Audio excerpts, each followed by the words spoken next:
Hello dear student, welcome to the E-Pathshala in Department of Physics, Shri RLT College of Science, Akola. So this is our lecture number 2nd, in which we will discuss about the origin of quantum mechanics. Myself, Shailesh Jaiswal, Assistant Professor, Department of Physics, Shri RLT College of Science, Akola.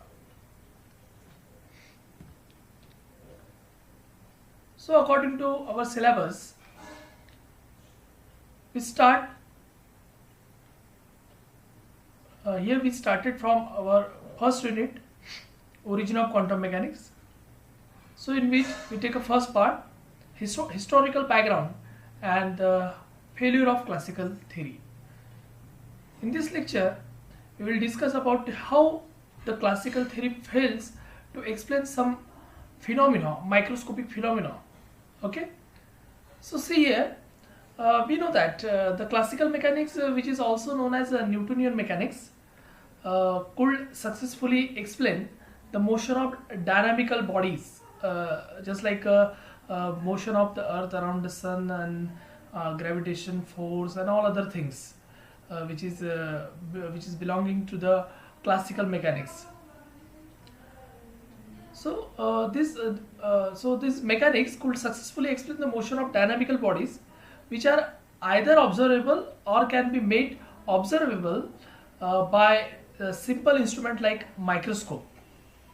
However, the concept of classical mechanics fails to explain the motion of microscopic particles of atomic dimension, like electron and other subatomic particles. So for that, we take one example here.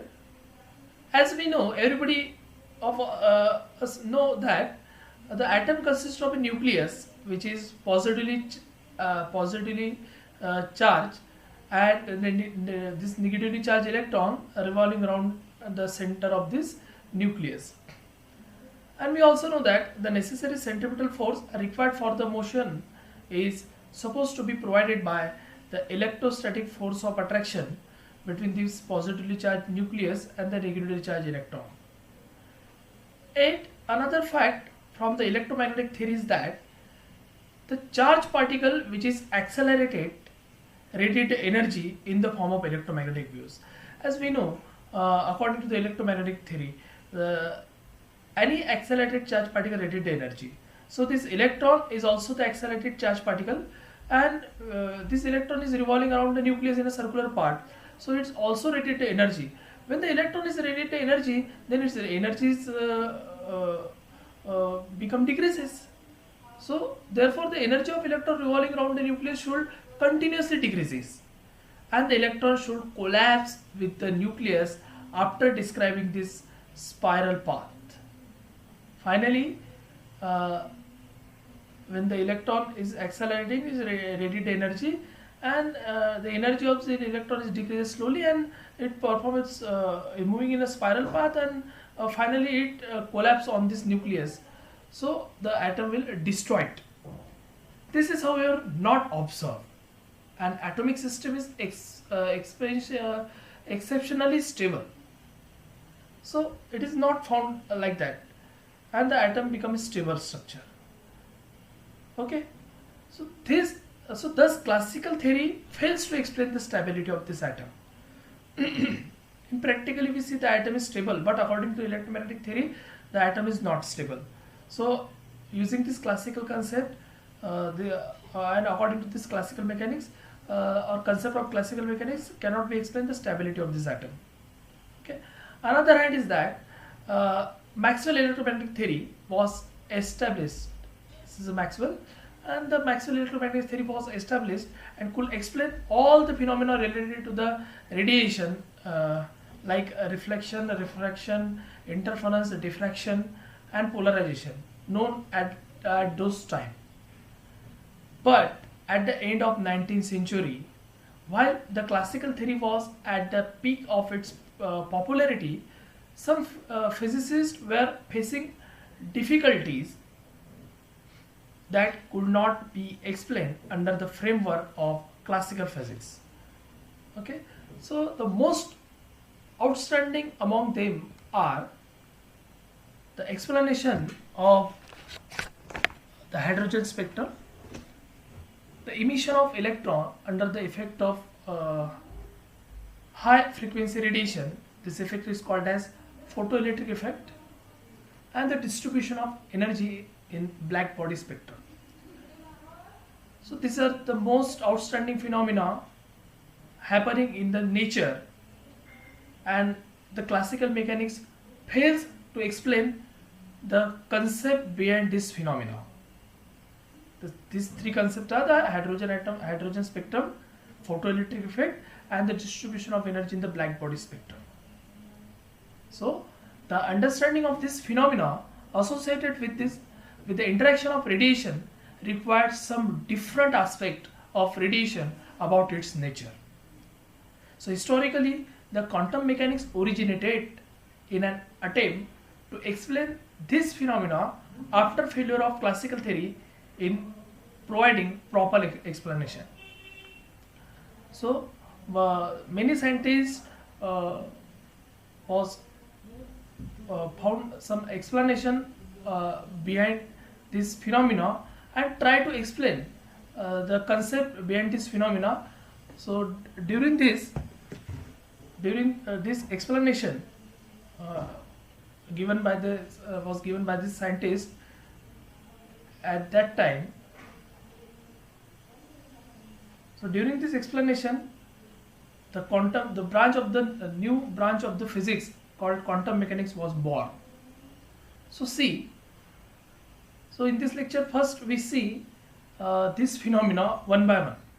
So first we see about the distribution of energy in black body spectrum. So before that, we discuss about the black body. What is the black body? So what is the black body? The question arises in our mind. Is anything with black color is called black body? Our answer is no in physics. So what is black body? The idea of the black body originally was introduced by Gustav Kirchhoff in 1860. According to this Kirchhoff, so the supposition that body can be imagined which for infinitely small thickness completely absorb all incident rays and neither reflected nor transmitted any. So I shall call such a body perfectly black, or more briefly called black bodies. So black body, a surface that absorbs all radiant energy falling on it. The term arises because incident visible light will be absorbed rather than reflected, and therefore the surface will appear black. The concept of such a perfect absorber of energy is extremely useful in the study of radiation phenomena. So this is a theoretical diagram of this black body, and this is a practical diagram. So there is no real existence of the black body, but approximation lead the idea to perfect black body in practice. As per this approximation, the black body is an hollow insulated enclosure containing a small hole in one wall. The incident energy goes inside the black body and get reflected again and again against the inner wall of that black body. The black body acts as a perfectly absorber. Then the black body radiation. The black body radiation is a thermal electromagnetic radiation within or surrounding a body in thermodynamic equilibrium with its environment, or emitted by the black body. So it has specific spectrum and intensity that depend only on the body temperature. So here we see the electromagnetic spectrum. We know that in electromagnetic spectrum all the wavelengths are present, like gamma rays, X-rays, ultraviolet, visible, infrared and microwave radio waves. So let us consider one example. If you take a body which is say as a black body and we provide the heat to this black body, then we observe that when we provide the heat to this to that body, then body start to heat it. Okay, and when we increase the temperature slowly, then the temperature of this body also increases, and we observe the different colors which is emitted by the body. Okay, when we provide the heat to the body, then this body absorb the heat and then re-emit this heat in the form of different wavelength. And we are the human, and we observe only the radiation in the range of visible spectra. Okay, so let's see one video for that. Let us consider one body. When we provide the heat to the body, then this body absorbs the heat and emit the radiation with the same frequency. First we observe this color is dull red, then orange, then yellow, then bluish white, and then finally it become a completely white.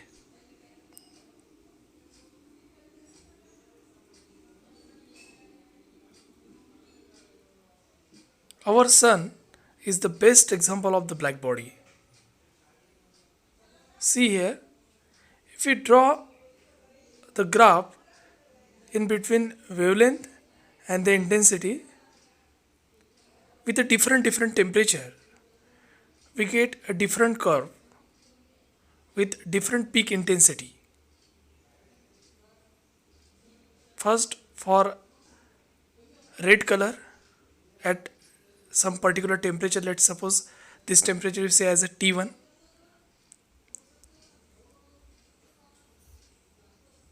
At T1 temperature, the higher intensity peak at red color region.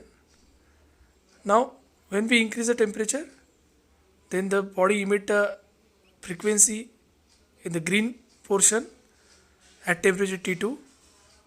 Here the temperature T1 is less than temperature T2, and the higher intensity peak is in the green region.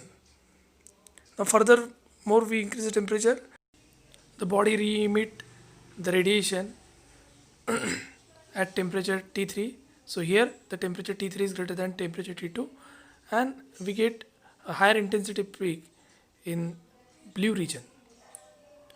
So in that way we get the intensity peak at different wavelength. So this is a black body, practical black body radiation cavity. There is inside a picture of a black body radiation cavity. So at different temperature, we get a different curve with different maximum intensity of peak at different wavelength. So this is called as black body radiation curve. So this is a practical curve which is observed by experimentally from the black body, and the many scientists try to explain this black body radiation curve, how it is happen, or etc. Okay, so first we see about the curve. This is a black body radiation curve. On y-axis there is the radiant energy, and on x-axis there is wavelength. Okay, so the result are summarized are as follows regarding this black body radiation curve. The first point is that energy in the radiation is not uniformly distributed in the spectrum. You can see here the energy of this in this radiation curve is not uniformly distributed. Second point is that for a given temperature, say T1, see here for the temperature T1, this is the first 2000 Kelvin considered as a temperature T1. Temperature say T1, the energy density increases with wavelength attained at maximum and then falls to zero for longer wavelength exponentially. See here, in that case at temperature T1, first the wavelength is increasing and attending to this maximum value, and then furthermore it decreasing exponentially. This is the nature of this curve, and every curve at different temperature. The point number third is that the wavelength lambda max, this is a wavelength of this lambda max, this point is considered as a lambda max, okay, maximum intensity at that particular wavelength. So the wavelength lambda max corresponding to the maximum energy density shift toward the shorter wavelength region with increasing the temperature. You can observe here that at temperature T2, then temperature T3, then temperature T4, when we increase the temperature, then here observe that the higher intensity peak is shifted toward the shorter wavelength. You can observe here, this is the higher intensity for the temperature T1. We get lambda max at that point, then this point is shifted toward this shorter wavelength. We get a lambda max 2, lambda max 3, lambda max 4. The wavelength is decreases here. So the higher intensity peak is shifted toward the shorter wavelength in that curve. Okay. It was first experimentally found that lambda max T is equals to constant. What it means that if we increase the temperature, then wavelength is decreases. So the product of this lambda max into temperature is always constant. This relation is known as Wien's displacement law. So lambda max T is equals to constant, called as Wien displacement law. And the final result of this blackbody radiation curve is that point number 4, at any temperature the total energy density over the entire range of the wavelength is equal to the area under the curve, and it is proportional to the 4th power of absolute temperature. What it means that the total energy density over the entire range of the curve is equal to the area under of the curve. It means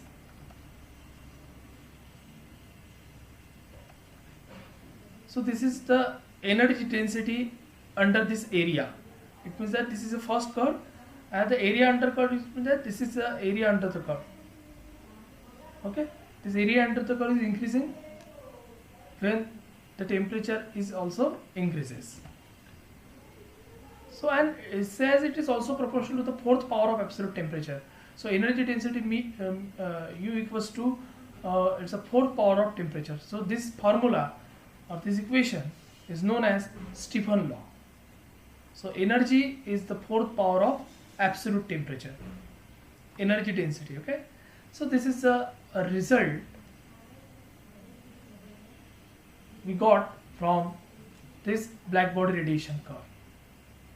Okay, so many scientists try to explain how it is happening like that. So among which the first scientist called William Wiens tried to explain the observed blackbody spectrum by using classical idea in 1896 and it considers some assumption, and based of this assumption Wiens obtained a formula.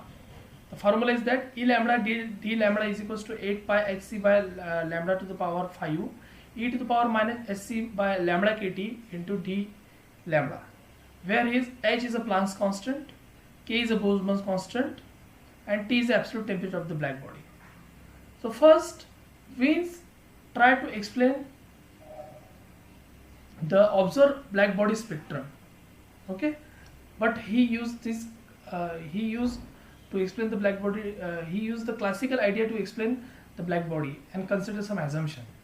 Okay, and he derived the formula, and by using this formula he can draw the curve between the lambda and E lambda. So but this formula has some drawbacks. If you plot Wien's formula, then we can see that this plot according to the Wien's radiation formula was found to agree with the experimentally obtained blackbody spectrum only for low wavelength. See here in that graph, this is a blue curve represent the plot from this wind displacement formula. Okay, so by using this wind formula we plot this graph, and this curve is fit with experimentally for only shorter wavelength and not match for this higher wavelength. So this is an experimental curve. We need this curve experimentally, but according to this formula we get this curve. So this curve is not match. It is match only for shorter wavelength, not higher wavelength. So WINS has drawback. Okay, so WINS is also fails to explain the complete explanation of the black body radiation curve. After the WINS, the two scientists called Rayleigh and Jeans, which also tried to explain the observed black body spectrum, and also by using the classical idea. So they also use this classical idea and some assumption and tried to explain the black body radiation spectrum in 19th century. So based on their assumption, they obtain a formula E lambda d lambda equals to 8 pi kt by lambda to the power 4 into d lambda. Okay, so by using this formula, they also plot the graph between the lambda and E lambda. Okay, so but again this formula has some drawback. If you plot the Rayleigh-Jeans formula, then we can see that this plot according to this radiation formula was found to agree with the experimentally obtained black body spectrum only for higher wavelength. So this blue curve is Rayleigh-Jeans curve and the dotted curve is for experimental curve. So according to this Rayleigh-Jeans, the curve is matched for the higher wavelength, not for shorter wavelength. In the case of WINS, the curve matched for the shorter wavelength, not for higher wavelength. In the case of Rayleigh-Jeans, the curve matched with higher wavelength, not a shorter wavelength. Okay, so here we see this video for this ultraviolet characteroscope. Okay, for higher wavelength, it means that lower frequency means the region is ultraviolet. So the curve is on this ultraviolet region, so it's called as ultraviolet characteroscope. For that, let's see the animated video for that. In the Rayleigh-Jeans formula, temperature is at numerator and the wavelength is at denominator. When the wavelength tends to 0, then energy tends to infinity. So that this concept is called as ultraviolet characteroscope.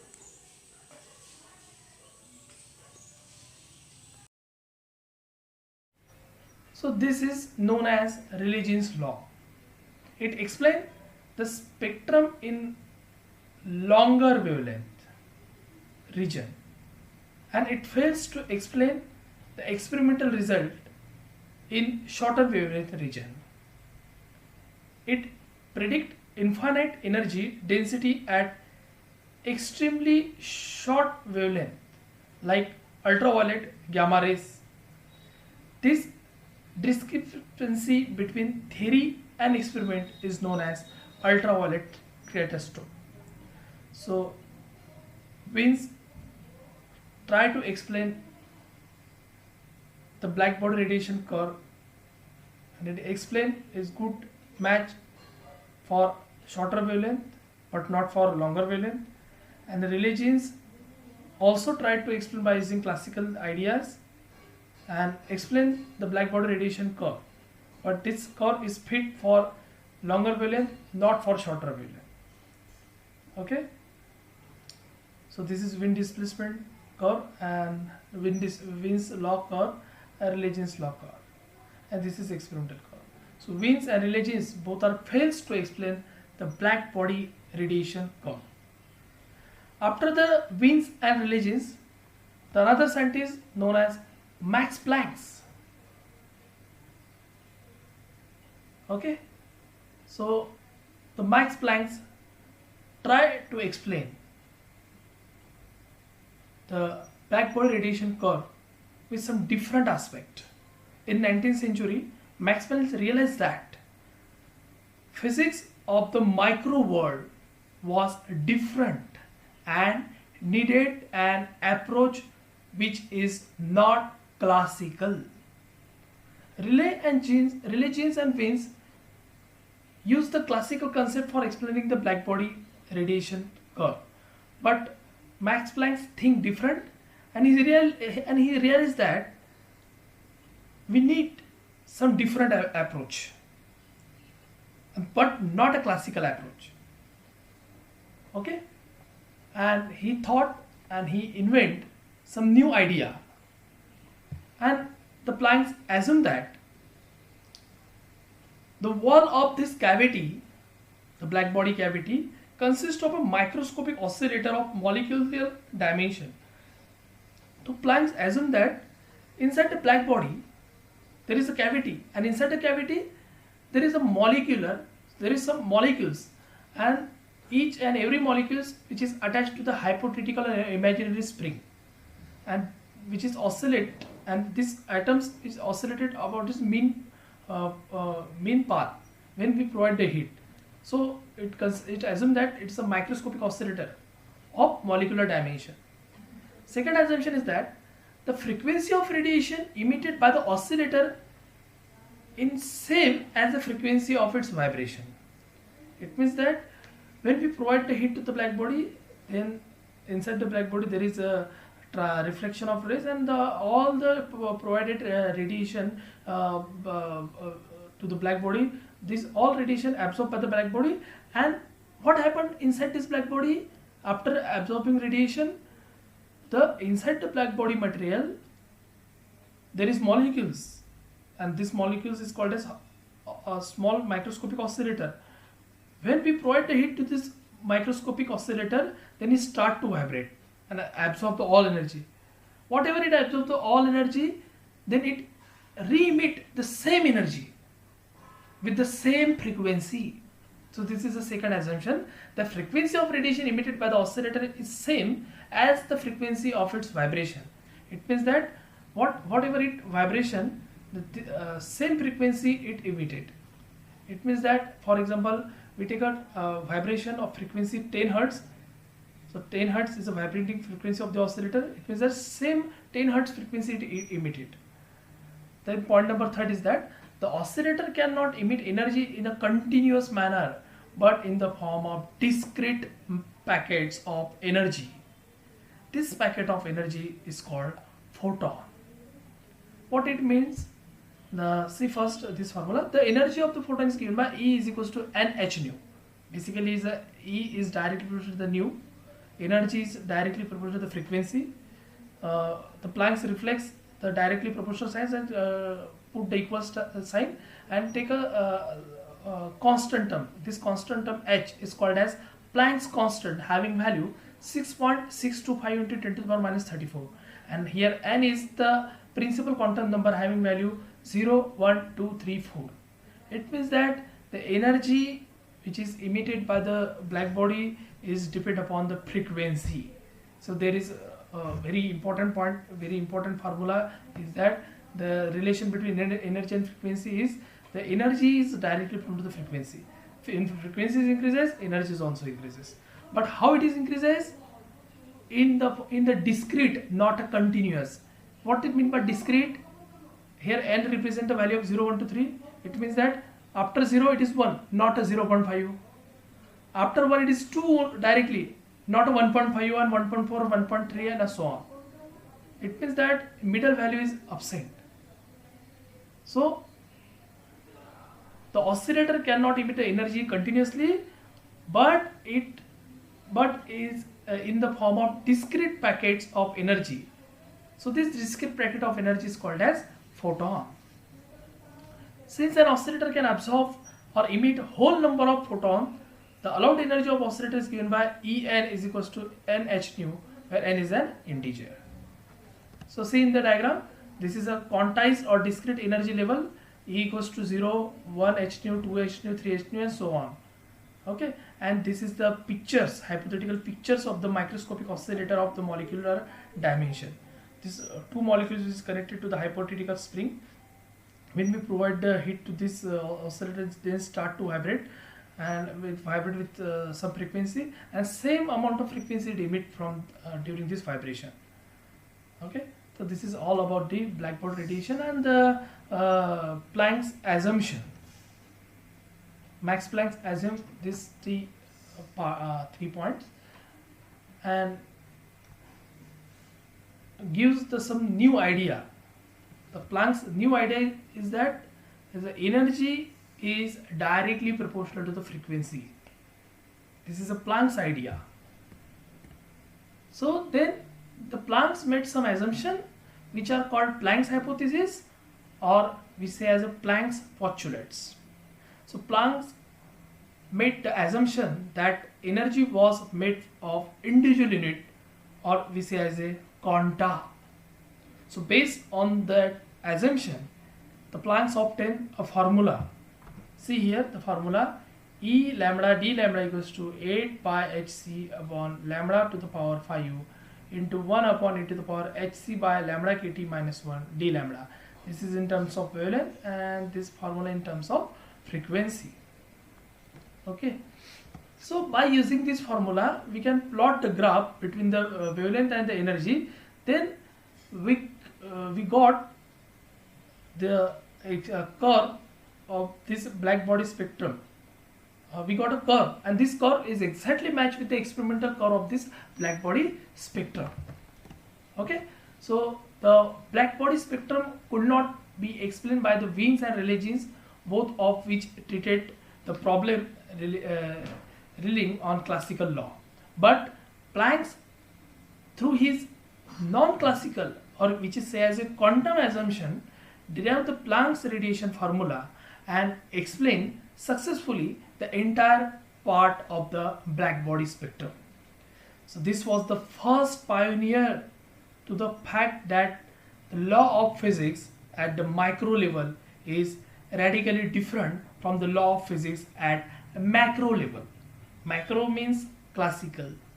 Macro level means the law which is used for the heavy bodies, and micro the law which is used for the atomic scale bodies or particles, here we says.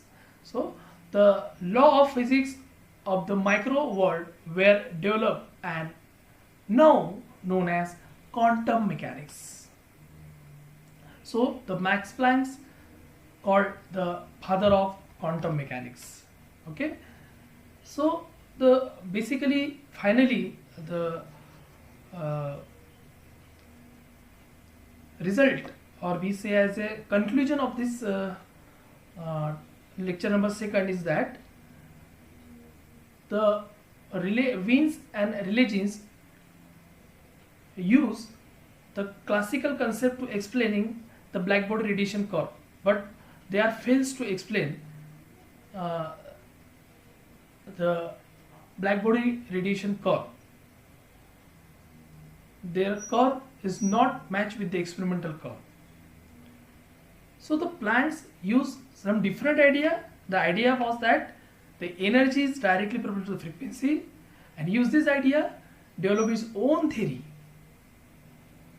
and try to explain, and which is perfectly explained, here we say as a perfectly explain the black body radiation curve. Using this Planck's formula, we can draw this curve. This curve and the black body radiation curve both are exactly matched. Okay, so basically this theory, Planck's theory says energy is directly proportional to the frequency. So in our next lecture, we see the practical proof was given by this